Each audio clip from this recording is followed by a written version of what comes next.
Hello po sa inyong lahat. Ngayon po ipapakita ko pa sa inyong mga nanay kung paano gumawa ng masarap na dessert gamit ang sabang saging. Ito po, ito po ang saging. Yung ginawa ko po, nilaga ko na yung saging, tapos binalatan ko isa-isa. Tapos dito kasi sa probinsya, wala kaming almeres. Yung ginagamit namin ito, yung lusong. Lusong ang gamit dito sa amin. Dikdikan. To, nilagay ko na yung saging. Sa dalawa, tatlo, pat. Tapos, ang gagawin ko dito ay didikdikin. Didikdikin po itong saging.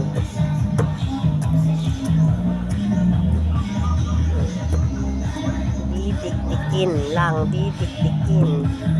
Masarap ito pag pag niluto ko ng saging, lagyan ng ingredients mamaya.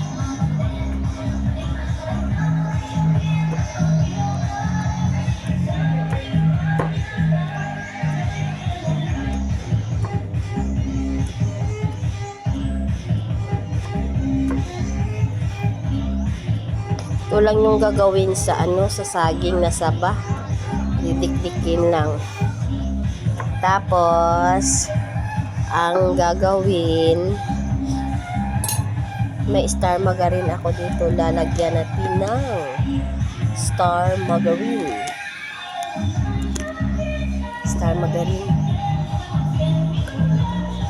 Lagyan na natin ng star margarine.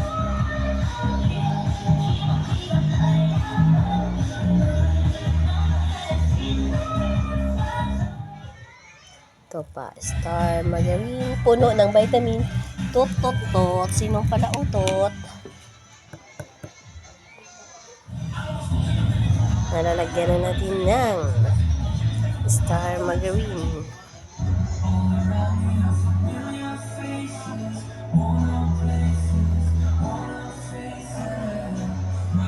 Tapos, may ko dito, may kalamay na pula. Sandali lang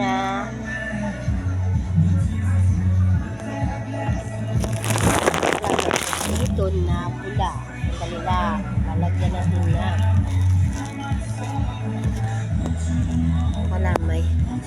kalamay na pula. Lalagyan natin ng kalamay na pula.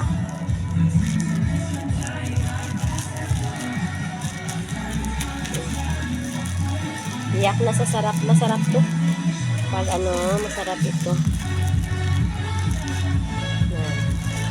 Tapos, ang gagawin lang is didikdikin uli.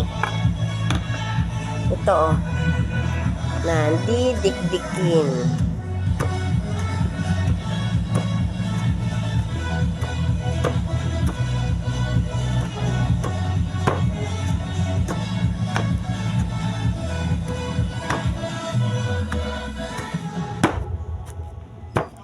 Ganyan lang. Tapos, pwede na nating tikman. Kung masarap. Hinugasan ko na yung dikdikan, Pwede na nating tikman kung masarap.